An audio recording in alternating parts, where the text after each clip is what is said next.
I'm John Nichol. I was in the Royal Air Force for 16 years and saw service around the world, in Bosnia, the Falkland Islands and Iraq in 1991, where I was shot down, captured and held as a prisoner of war. As a young serviceman in 1982, I remember watching the task force leave these historic dockyards here in Portsmouth, heading south towards the Falkland Islands to confront the invading Argentinian forces. Within a few days of arriving in theatre, the battle had begun. And on the 4th of May 1982, HMS Sheffield was hit by an Exocet missile.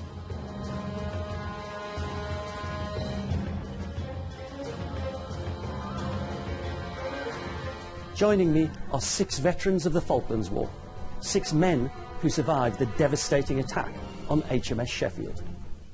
Steve Lacovou was a 25-year-old physical training instructor. Mark Snow, aged 19, was a chef. John Widdowson was 19 and a marine engineer mechanic.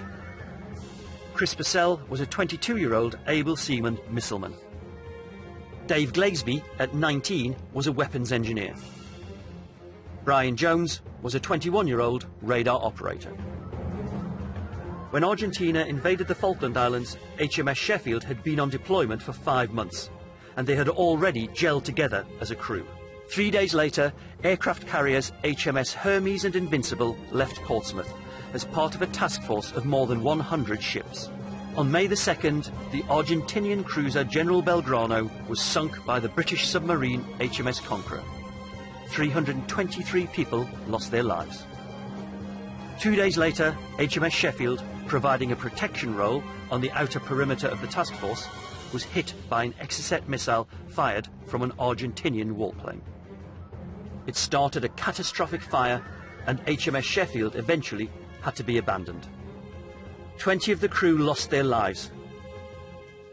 So, April 1982, you were actually on your way home. I think you'd been away for 5 months, and I think you were in Gibraltar. When did things change, John? When did you hear that this place, the Falkland Islands, had been invaded? I mean, we'd just come off exercise, and as you said, we were sort of close to home, having been away for a long time. So I think, if I'm honest, if I remember right, I was just thinking about home. And then we got, from my recollection, we got these rumours that the Argentinians were not doing what they're supposed to do. There was some potential of a conflict or anything else, but it was like Chinese whispers more than anything, rather than anything solid, until I think it was the skipper announced that we were going to be turning left out of Gibraltar instead of turning right. Captain Salt makes the announcement that you're deploying to the Falkland Islands. Brian, did you know where the Falkland Islands were? Did you know what any of this meant? I mean, me personally, I had not an idea where the Falkland Islands was, and I don't mind holding my hand up to that. It was a case of get the navigator's yeoman to find out where it was on the charts for us. I remember some of the para saying that, they thought, why did the Argentinians invaded the Falkland? Invaded Scotland. Well, that went down the gunner's mess. Gunners in the Navy are renowned to be thick. And, what do you mean renowned? They said, you know, who the bloody hell would want to, invade Scotland, like, you know? And then I think we had Sandy Woodward come on board, didn't he? Yeah. And he said, if you get hit, it's your own fault. And it'll be over in a couple of days because they haven't got no threat, basically. We were well on the way down by the time Sandy came on. Yeah. But I think that when we did turn left, it was, well, first of all, we de-stored ship, so we didn't have very much on board, so we were starting to share food, and you know, Snowy was one of the people having to make it all go round everybody. So there were some practical difficulties, but I don't think anybody thought, well, okay, we're going off for another long-term jaunt down here. We'll probably get 2 or 3 hours into this and they'll turn us round, and it will be enough just to show them that we're heading off down there. I don't think anybody believed that we'd actually get that far down there. I think the other thing was, in my opinion, that I think at the end of that trip most people were going on draft, weren't they? Because their time was done. I mean, I certainly was due to go on draft. I think most of the chefs were, and people had been on 3 or 4 years. So that crew was going to split up when we got back anyway. Most people were going to leave the Sheffield and go shore-based or whatever. So as you're heading south, is there a sense that you might fight, or do you think it's more of a flag-waving exercise? I personally thought it'd be a flag waving exercise. However, when we started to get helicopter activity, ammunition coming on board, and we loaded, there was ammunition in the passageways, and you think, well, all right, we're getting all this on board, we're ready, and we were ready as a ship. One of the reasons they sent us was because we'd been on our miller, we were in the state of war readiness, and yeah, that's the reason I think we were sent down. Brian, did you think, you know, when you're sailing south, did you have a sense that this might all come to fruition, or did you think you'd get there and it would all be over? They'd turn you round? When we first got diverted, and I felt that we'd get so far, like everybody else, and we would just be turned round. But once we got to Ascension Islands, and more ships came from the UK, and all the sort of weapons and everything else that we were having taken on board, then I felt we would be going farther. I didn't think we would be turning around with the amount of ships we had up there at Ascension Islands. Dave, did you have a sense that, you know, maybe in a week, 2 weeks, 3 weeks, you might be going to war, or did you think, no, this is not going to happen? No, I was just basically getting the ship ready, ditching stuff you don't need over the side and everything at Ascension Island. We were sort of hovering around Ascension Island for a while, waiting for Hermes to catch up with us. But it wasn't until you see all those ships come over the horizon, thinking, well, something's going to happen here. Had you, I mean, that's an interesting image. Had you seen that many of the Navy ships come together in one place? Had you seen that? Not really. I mean, it's quite a task force coming over the horizon now. For exercise, I mean, at various points during your career, you're going to get involved in some major exercises, but whole NATO fleets. But assembling our ships together is quite strange. You don't tend to, or at the time certainly, there were people, or the Navy didn't bring all their ships together to do one job. And I think, for me, it wasn't even the weapons coming on board. It wasn't even the people being offloaded onto the island. It was when we were painting out anything that was shiny. We were changing the look of the ship, and that's something that you don't do lightly, because putting it back takes time and quite a lot of expense. And you think, well, this could turn serious. But at the time, I think we still believed that it wouldn't. I mean, you were talking about changing the appearance of the ship, because there was sandpaper flown on board. We were rubbing down the shiny bits of the battleship grey, and obviously the buffers and the first lieutenant's nightmare, like, you know, my ship. So, but it had to be done, and we also, because the Argentines had 2 42s, exactly the same as the Sheffield, we had to paint a black line from the funnel down to the waterline, approximately 7 foot wide or something like this, so that other ships in our fleet could recognise us against the Argentines. And funnily enough, before we sailed for a Miller patrol, we were alongside the Argentine ships who had been on missile firings and got 100% hits. And we were talking to them, we'd go on board, shake hands with them, and, you know, so... So only 6 months before, you'd been shaking hands with people that you were going to go to war with? Well, we sold them the ship, so, you know, it's... we armed them, and these were people that I can remember being in Dryad, and they were up there training as well. So the same. Was there any sense that you may be fighting these people? No. It's almost unimaginable. No, it's totally unimaginable. So when does it start to get real? The 1st of May, the RAF bomb the runway at Port Stanley. How was that received on board the ship, Dave? Did you hear about that when it was happening? Not so much at the time. I mean, the main thing that got us was when the Belgrano got hit. Picture it went down a mess, then all of a sudden everything went quiet. You know, people with families went back to their sort of pits to write letters home, sort of thing, and that's when they sort of start thinking about it. Was it the sinking of the Belgrano? Was it 323 Argentinian sailors died? These are men that you may have met in a previous location. Did that bring it home to you on board? I think that's the final sense of reality. I mean, I can remember one of the things for me that brought it home was writing your will. You know, the Master at Arms came down, and at 19 you've been told you've got to write a will. I mean, I remember writing my will and it's almost surreal, funny, but quite emotional as well. Yeah, well, that was it. For me, I can remember there was a lot of hilarity around writing a will in terms of we'd never thought about this, it's not on our radar. And then obviously the Belgrano getting hit, and whilst there's that real, we've done some, it was quite a shocking event in terms of this is not going to blow over. We're not just flexing a muscle like we've done in the Cold War now, which we've done before. And at 19, what have you got? A couple of photo albums and an old Ford Cortina stuck at home in the garage. And that's what you had to leave. So it was a bit, you got to write a will to leave. Not much, really. And Brian, when Belgrano was hit, what was the atmosphere like on board? Was there a celebration? Was there a sadness? At first, because I was down the mess deck when the first lieutenant did the pipe, and there was some cheering, but then it did die down very fast in the RP's mess, because, as the other lads have said, that's when the realisation it was really real, and there was a ship sinking out there, where in the South Atlantic waters, people floating around, did they have their once only life suits on or anything? And it really brought the reality home to us that this was real. As sailors, you think about other sailors. They might be the enemy, personally. They might be the enemy, but you know the situation if you could get it or something like that. I think that was the overriding sense, straight away elation, because it was like, well, you know, you're on exercise and you're told, okay, that shit's gone or whatever, but this was real, and suddenly a picture of people floating, you know, face up in the South Atlantic.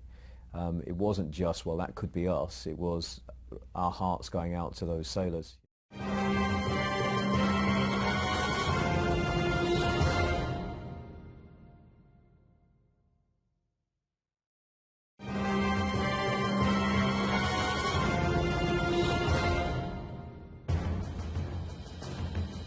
The sinking of the Belgrano changed the atmosphere on board HMS Sheffield. They found themselves at war, and only 2 days from disaster. So the 4th of May 1982, the hours before the attack, so not in the run-up to the attack, the hours before the attack. Can you describe, Chris, because I think you were up on one of the gun decks, can you describe the scene? Is it a nice day? What's the South Atlantic like? It was coming up to the winter, I think it was, and the ship was pitching and rolling. And I went on watch at 12 o'clock and did a normal handover, and I think because what had happened a couple of days before, everyone was that little bit more vigilant. You know, the lookout routines were going, the guns were armed, but we were only in defence watches, 50% manning, which that's what the captain decided because of the threat. We were advised that there would be an all-out strike on the task force. Well, part of our job was to be out in front of the task force doing a protective screen. The Type 42s were designed to be early air warning for the rest of the task force, to try and protect them and to do the early warning as such. And so throughout our watch from midday up until, say, 10 to 2 in the afternoon, there had been quite a lot of what we call false alarms. So in those, let's say, 5 minutes before the attack, what were each of you doing? Where were you on the ship? Steve, what were you doing and where were you 5 minutes before? Okay, I was on the bridge, pair of binoculars in my hand, looking out to sea. Mark? I was asleep, just getting ready to take over the watch at 4 o'clock. So you would have gone into the galley to take over duty? Yeah, at 4 o'clock to do supper. John? I'd been off watch, I was down 3 PMS, asleep, getting ready to, like Mark was doing, getting ready to take over from the stokers at 4 o'clock that later on in the day. Chris, what were you doing? Having just come from the galley at 10 to 2, at 5 to 2, I was on the starboard bridge wing, and I think it was the helicopter pilot, and we were just looking out and generally just chatting. Yeah. Dave? I was on 2 deck, forward cross passage by DC lockers, playing cards, waiting for something to happen. And what was your role? I was forward patrol, sort of go around the forward section of the ship, making sure watertight doors are shut, machinery is running. So you're on watch waiting Yeah. waiting for something to Depends- happen. yeah, depends And what- Brian, where were you? What were you doing? I was in the operations room plotting the surface contacts in helicopters. Okay, so it is now 11 o'clock local, so 1400 Zulu time, which you guys were operating on. Lieutenant Commander Augusto Bedecarats, I think, and Lieutenant Armando Mayora, they're flying their Super Étendards. They're ultra low level and they're heading towards the task force. They're popping up to just a couple of 100 feet. They're looking for something on radar and they get a blip on the radar. Seconds later, they program their Exocet missiles and there's 2 Exocets in the air coming towards your group of ships at about 600 miles an hour. Now, in actual fact, as you well know, warnings do go out. Glasgow, I think, reacted to it, but there was confusion in various different parts of the task force. That's the fog of war. So, Steve, you're on the bridge. It's now 3 minutes past 11 local, 3 minutes past Zulu. What do you see on the bridge? Yeah, I've taken over the role of lookout because I'd put my bosun's mate onto the wheel for experience, and I was doing a sweep of the horizon with my binoculars, and I saw activity at sea level at the horizon.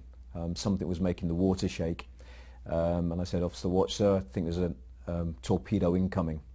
And I believe it was the pilot who said, "No clubs, that's Exocet." And what's the reaction on the bridge in that second?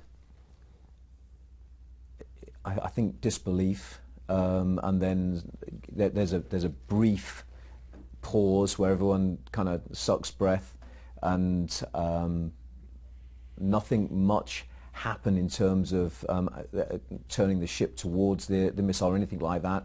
It was more of a case of realising this thing was going to hit us before we could do anything. People threw themselves to the deck. Myself and the second officer watch stayed upright. Looked at each other in the eyes and can remember saying "cheeky bastards," and then it hit us. And does a call go out? Do you make a call? Shouted down the voice pipe, "Missile incoming, take cover," which isn't really protocol. It shouldn't really have been me. Just thought somebody had to do it. And from spotting that missile in the few seconds that it hits, you know, people talk about their lives flashing in front of them, an immense sense of danger. What did you feel in that couple of seconds? I've got to say I didn't feel like that. I was watching this thing, I was transfixed and watching it right almost up to the point of impact. It's amazing how much detail I think your mind can make out, even with something travelling that fast. Can you still see it now? Oh yeah. Yeah. And so I didn't think very much about it, except for it veered and went midships and didn't come straight down our throats, which I thought it was going to. It felt a bit like it was going to come straight through the bridge window, and it didn't. It veered and went midships, and I've got to say I was pretty grateful at that point. Chris, you're on the deck, so what do you see in that second? I just looked out, and it was the pilot who shouted "Exocet." I looked out on the starboard bridge wing, and just seen this fireball, and it was a matter of seconds before it came inbound, and it didn't seem to explode. It was a thud, but when you're watching this missile come in, a fireball coming straight towards you, it seemed like a lifetime of watching it in slow motion. Yes, I still see it today. But yeah, and when we heard "take cover," or I I took cover behind a 20mm ammunition box, a ready use locker, you know, and when it did come in, my mate Johnny Truesdale was on the in the local Hms site, and it blew him out. And I remember laughing at him because he had the black face and he was going onto the deck with trying to get communications down below, and he was going blind GDP, but apparently my laughter was shock. But I mean, it is almost unbelievable, really, isn't it, that this has happened? It is. Couldn't believe it. And you don't... After the missile came in, the smoke was getting everywhere pretty fast. I remember having a civvy jumper on, and I pulled it up to my nose so I could breathe a little bit more easily. And then one of the young midshipmen, who's an officer under training, he gave us an alarm procedure, which the guns on the upper deck get onto that bearing and open fire. So you couldn't see anything, you were just told fire that way? Yes. We got told alarm aircraft green 125. I got on the light machine gun. My Johnny Truesdale got on the 20mm Oerlikon, and we got onto what we thought was the bearing and opened fire. The chief gunnery instructor then said cease firing, and apparently we were firing at one of our own helicopters. And that's the fog of war, isn't it? It is. So in that, I want to just find out where you all were in the second that the missile hit. So Brian, you are...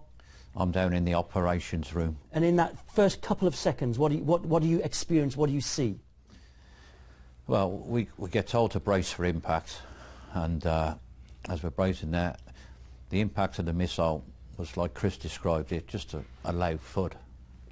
And then the operations door, room door, sliding door on the starboard side, the impact actually blew off and came into the operations room and took one of the blokes down, knocked him down as such.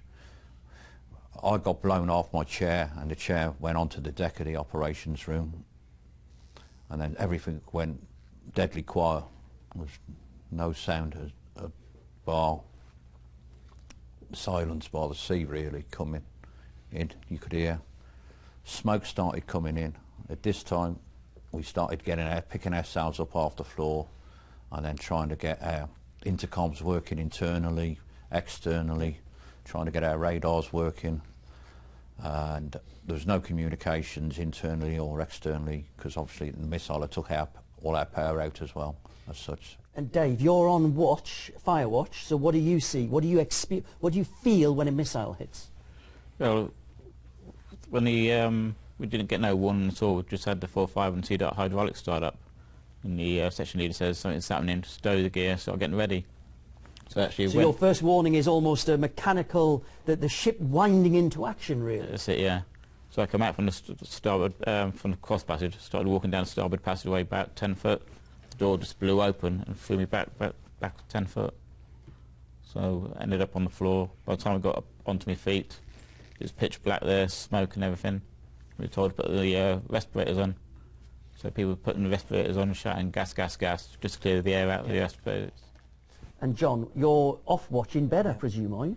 Yeah. Can you feel the missile hit? What do you experience? I was down 3P mess down, and my bunk ironically was on the starboard side, so it was on the side where the missile had come in. I felt a shudder, which obviously woke us all up. The guy that came down and said we'd been hit was if I'm honest, was a renowned practical joker, so it's probably the wrong person to come down the mess. So he came down, said we've been hit, and it was for a split second, thinking, is this a wind-up? Then all the lights are out, it's total darkness. I wasn't in my bed, I was actually on the floor. And had you been blown out of your pit? My assumption is that when it shuddered, that's when I actually fell out my bunk. And that's when you realise that I can remember then having a bit of a panic, finding my overalls, finding all the gear I need, because I've got to get up, I've got to get from 3P mess up onto 2 deck to get to my action station now, and that for me was my priority, as is the other lads that have been off watch as well. We're all scrambling around in darkness trying to find the boots, overalls, anti-flash, and get where we needed to be. Mark, you're off watch as well, so what do you experience? Oh, well, there was a FUD obviously, and woke a couple of us up in the chef's mess, but a couple slept through it. There was contradiction on whether it was a big wave, we'd hit something, or the one person said we'd been hit. So that was a matter of then just waking everyone up that had slept through it. So it'd actually be people had slept through the whole thing. Yeah. So we had to wake them up, say we think we've been hit, and then about 10 minutes later the smoke started drifting down, so we knew then, and then obviously we all went into action stations to our first aid posts and that, and at the time we didn't know that it had probably affected the galley, so we didn't really know where the rest of our messmates were, to be honest, but we had no inkling at that time that they took the brunt of the missile, really.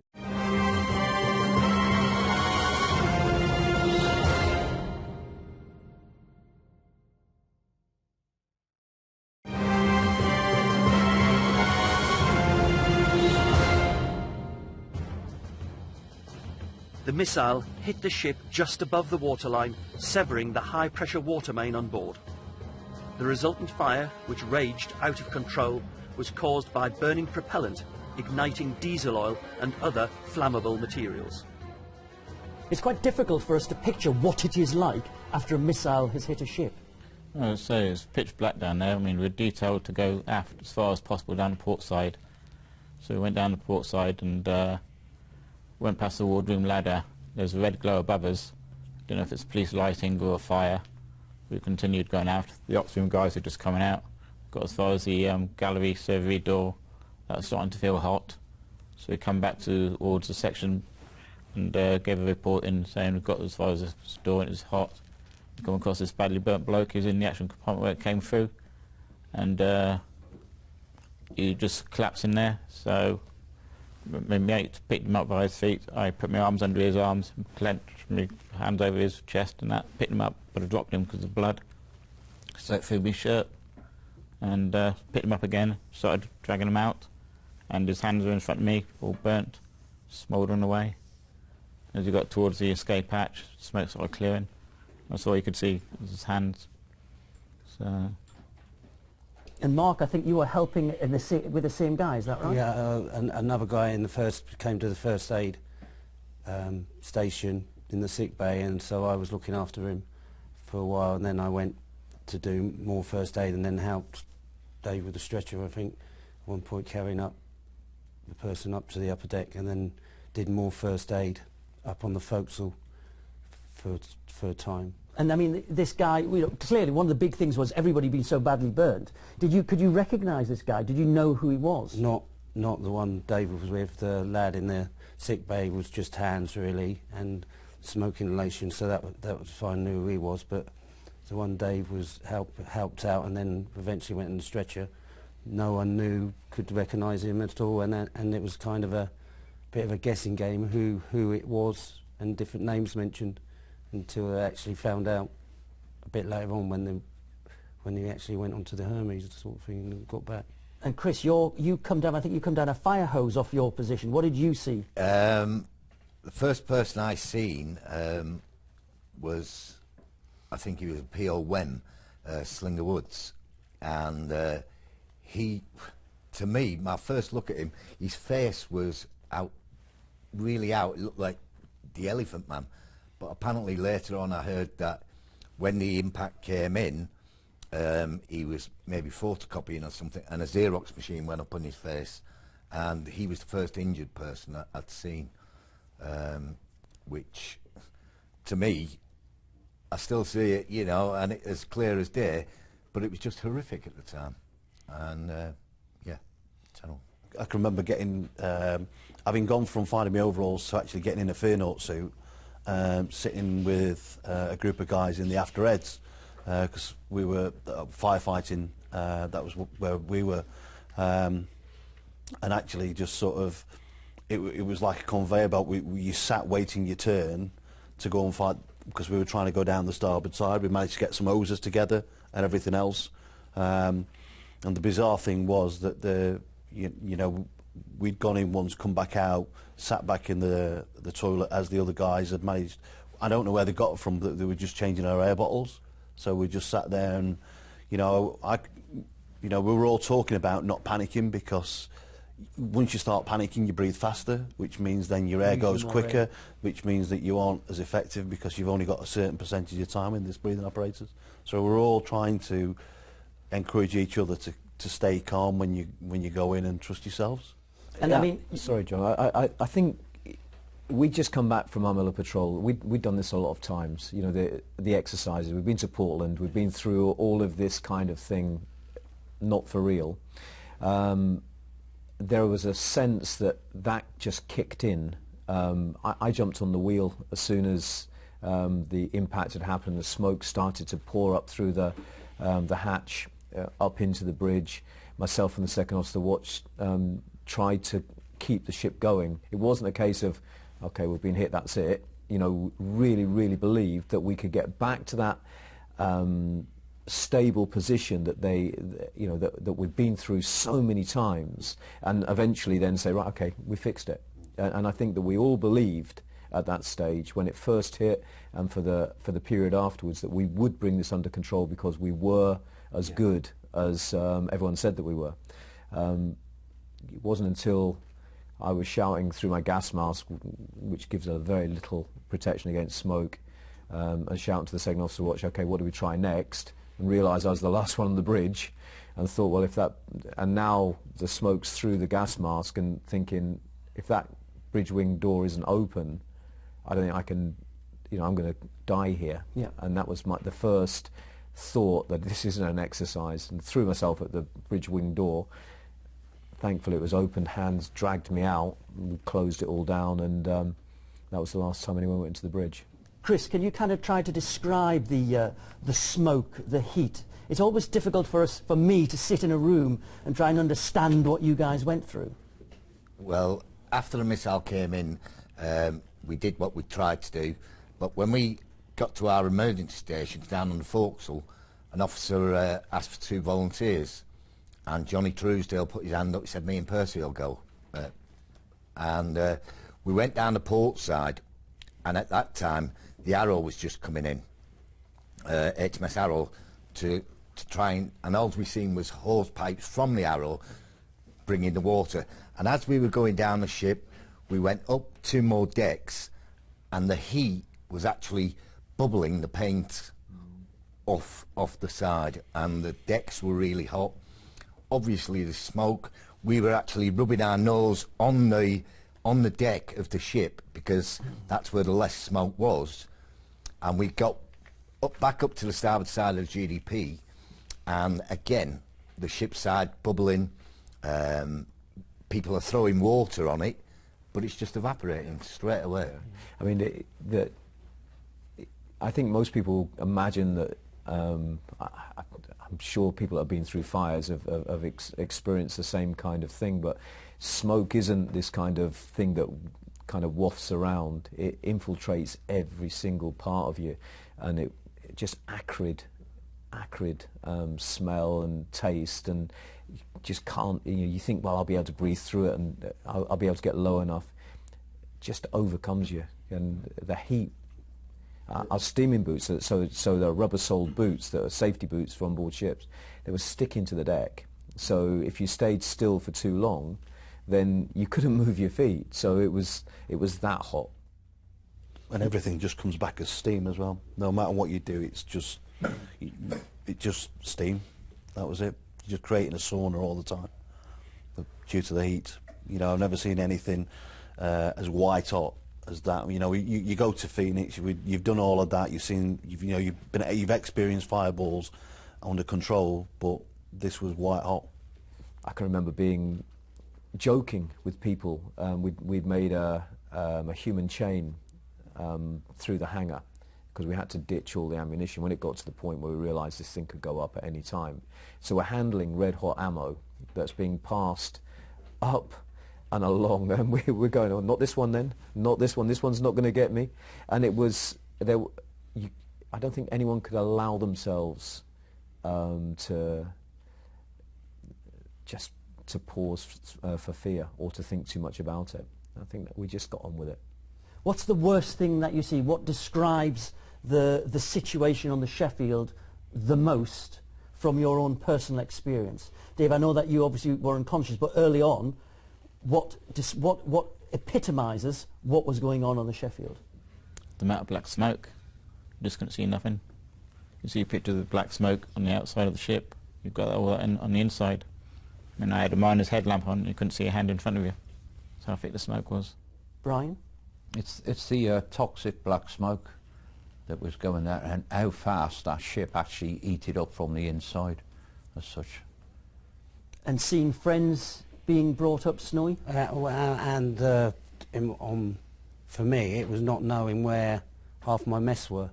That was kind of constant every 10 minutes with the people that had come from below with me. It was, have you seen so-and-so? Have you seen the other chefs? Have you seen... and we didn't even know where they were, what had happened to them, and we never saw them again, basically, from that day. From, like, handing over in the morning at 7, that was the last time I saw them. And that was the constant thing, asking where they were all the time. John, from your perspective, the worst thing about the whole thing? The image that still lives with you, I suppose. I think, for me, it was a frustration of we only got so far down the starboard side because we were. I never saw anything on the upper deck because we were on 2 deck trying to get down the starboard side past. There was one of the heads we got past so far. We went through one compartment, and it was just the frustration that we weren't getting any further forward, no matter how hard we tried. Is there a desperation to help your mates to save the ship? Yeah, I mean that is the sole. That was the sole purpose, is getting everything back to normal. And the way to get things back to normal is we've got to beat this thing. But it just wasn't happening. Chris, money. The thing that that you can see still, the person, the image. As 10 minutes before missile impact, I just see all the chefs having a laugh and joke. Number 1 laundryman was down in the galley also, and it's just talking to them. I was probably one of the last people to see the chefs alive, although I didn't know that at the time. It wasn't until we'd done a survivors list then I realised all the people I'd just been talking to had not survived. And that's the fine dividing line between death and survival. If you'd have waited another minute, 5 minutes, if you I would would have not be waited here. for that water to boil, I wouldn't be here. If we'd have shown the film that they wanted to show, could have had 30 or 40 people in the junior rates mess, I don't think they would have survived. And it's one of those things where you make a choice, you make a decision, and the whole thing, it could have been different. And I think for me it was, and I still see the missile. I mean, and I lived for a long time wondering if we'd have just done this or done that on the bridge. Did we have enough time? If we only would have been given 10 seconds more thinking time, could we have turned the ship? Could we have done something? And that, I've lived with that, and that's not easy to live with.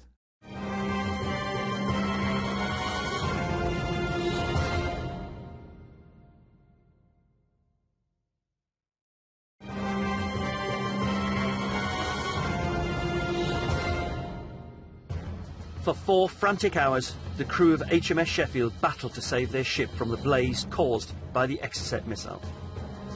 Then came the order none of them could believe. Captain Sam Salt was forced to abandon ship. We had no hope of retrieving the fighting capability of that ship. The fire had extended to an extent that was dangerous with regard to our own ammunition, magazines and missile magazines. And the ship's company, all of them, were on the upper deck and had been on the upper deck in very cold conditions for 5 hours. We were not winning that fire, beating it, we were losing. With HMS Arrow alongside, many of the men had to perform what they called a leap of faith. In the South Atlantic swell, they leapt from one ship to another. It was the worst feeling in the world. If I'm honest. You see all these people that go abandon ship, and there's this comic image that everybody's jumping everywhere and doing all of that, where for me, you just got a group of people who didn't want to give in and didn't want to leave. There was no, I've got to get off this. And you know, the lads probably tell me wrong, but I'm sure that order was given 3 or 4 times, and it was virtually kicking us off rather than, you know, we weren't going to leave. Then I think, well, every captain never wants to lose his ship. It must have been one of the hardest decisions Captain Salt has made, and but he was looking after the ship's company he's got left. So I mean, it must have been terrible for him to give the order to abandon his ship. Dave, you are already off. I think you were helicoptered over to Hms. So what's your memory of that time? Well, like I say, last thing I see on the Sheffield was the young wife come alongside, throwing mortars over, seeing big plumes, just like the films. The next thing I can remember is looking down on the carrier, then sort of waking up in Hms sick bay, being asked a load of questions, what's your name, didn't know where you are, and all that sort of stuff. And so any problems as well, back hurts, sore throat, don't feel good, no. Can you sit up? So I sat up in the bed in sick bay, and I think it was Dave Harrington all wrapped up in cling film, sort of throwing us a wave. I thought, what am I moaning that? You know, then the padre came up to us and sort of said, do we all get off? He says, no. And so getting off, you know, again, abandoning ship, one sees an image of somebody jumping over the side, but you actually have to try to jump across to Arrow, Brian. I mean, not an easy thing to do, one can presume. Well, no, because we tied the Arrow alongside us, which was a feat-to-seaman ship anyway. I mean, their skipper coming alongside like that and being able to, us being able to secure them alongside in that type of swell. But then it's jumping over, that was just basically a leap of faith, really. I can remember standing on the bollard on the flight deck and thinking, well, I can't judge this in any way. It's going to go up or I'm going to, you know. So I just leapt. Well, unfortunately, I seem to be one of the ones who timed it slightly wrong somehow, and I managed to grab hold of a rail, swung into the ship, and hit my knees on the Arrow. Then I felt these hands actually drag me inboard, and this bloke saying, I've got you, mate, don't worry. I ain't going to let you go.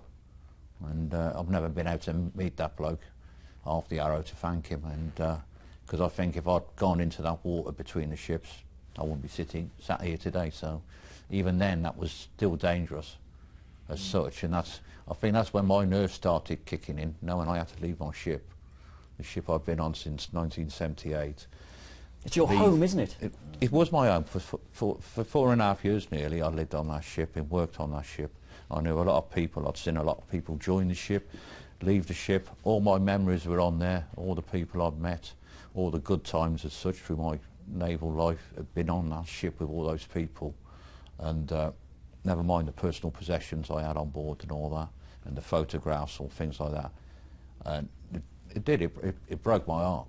It broke my heart to leave that ship and those shipmates there, not be able to bring them back. John, you are probably one of the last. And I mean, Brian talked about the dangers of falling between the two ships, but you saw that with one of the fire drums or something that went down. There was 5-gallon drums of AFFF, the big foam, and one of these went just as me and my mate were thinking about having that leap of faith that Brian spoke about. And when you see a 5-gallon drum just disappear it just disappeared, and we were like, we'll perhaps give this another minute now, because you do get yourself up for, we're going to jump, this is it, and then when that went, we were like, we'll rethink it, and then we'll come back to that decision we were originally making, which was a leap of faith. You got the rest of the ship's company that were already jumped on there going, now. Yeah. No, not now. Now. Now. Yeah, there's a lot of advice. Not now. Stay there. Go now. And then you went, and then they said, we got that one right. And then we were all just shouting at people. I mean, you know, it's an almost comedy situation now, but I would imagine a real sense of terror in actual fact if you're looking at the waves and these two ships coming together. Yeah, there was a lot of debris in... Sorry, John. Sorry, Steve. I mean, mistiming it totally, and you're not going to have to worry about anything ever again. There was a lot of debris in the water. I mean, there was, you know, the ships were moving. There was a lot of debris in the water. The sense of being in there and not dry on the other ship was, you know, was quite terrifying at one point. I think the bizarre thing as well is that I don't think my memory corrects me, but we never practiced that. No, never. There was no practice. Well, it's like ejecting, isn't it? You don't practice ejecting from an aircraft. We never practiced that. The only time you jumped off the ship was when you were at Hands to bathe, you know. That's right. Hands to bathe. But there was another ship there to cause a gap to close or nothing, so you could jump off swim around, then come back up the scrambling nets and all that. So you eventually are flown back from Ascension Island, I think, on the 28th of May to Bryce Norton. And I actually was based at Bryce Norton, and I remember they were checking the paras coming home and some of the other the guys coming home. And it was a joy for us to see the returning heroes. But I suspect that wasn't how you guys felt. Myself personally, when I came back, I didn't feel like a hero at all. I mean, it shocked me when I saw the families and all that with all those banners. I didn't know they were going to do that or anything like that. And coming off that, playing at Bryce Norton, I just wanted to get through them crowds. And as for an hero, no, I wasn't an hero. I didn't get my ship back. I didn't get my shipmates back. And also, I didn't want to actually return to the UK. I know it sounds strange, because when we were on one of the RFAs, I asked my divisional officer, can I go onto another ship? Thinking, well, you're going to need us, you know, after we've been here, you're going to need as many bodies as possible. I said, even I'll stand on the upper deck and fire a GPMG or a rifle at these aircraft or whatever else. I said, I'll do anything. But they insisted we all come back.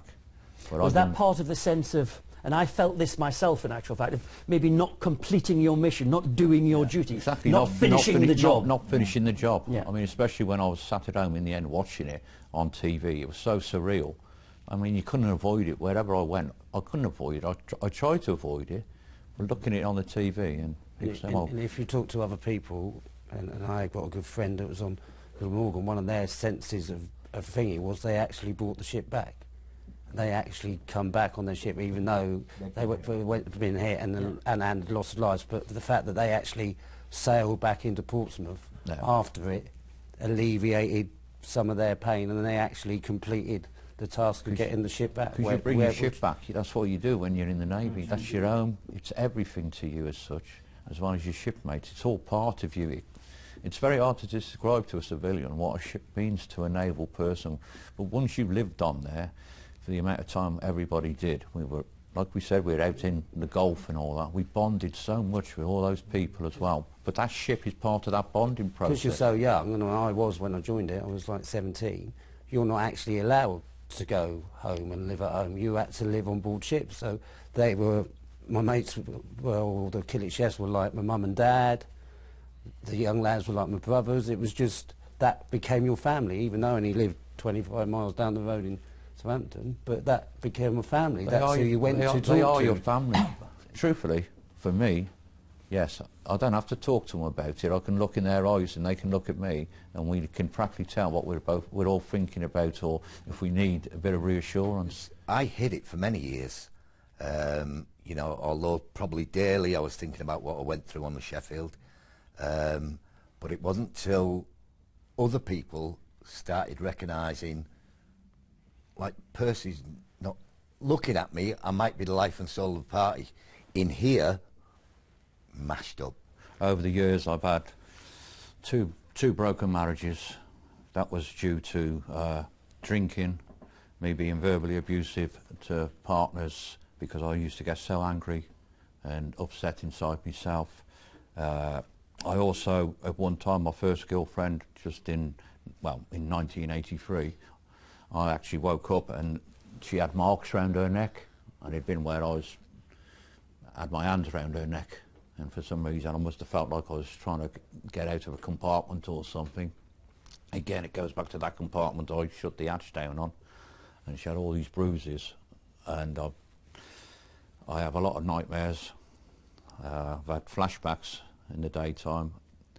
I also had like a constant loop tape going round in my head for years of vivid pictures of the Sheffield and all the burning. I just kept replaying it as such. 33 years on, you lost 20 of your mates. Yeah. Are you guys the lucky ones then? Yes. Are we lucky? Yeah, we are lucky. Yeah. I mean, these lads made the ultimate sacrifice, and they'll never be forgotten. No. Never. And when we hear about the survivors, if one of them are in trouble now, if we get a notion of it, I don't mean I mean in sickness or you know, we might phone up. There's always someone at telephone support end. So you'll never forget.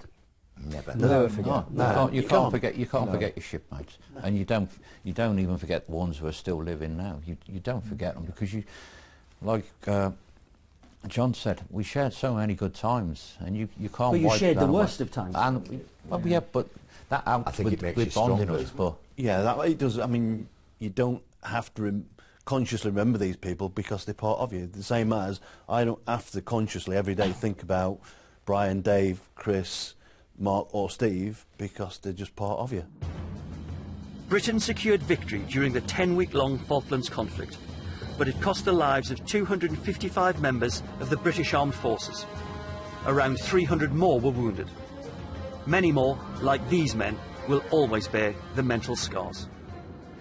Nearly everybody from the chef's mess that passed away were like, actually, you know, like my best mates. I was going to go, once we finished the trip and come home, I was going to go to his house, his house, his house. That was all planned. And you tend to forget those sort of things, and then you see it written down, and that puts how close it was. Not that you think of them every day, but they were like, that was going to be your future.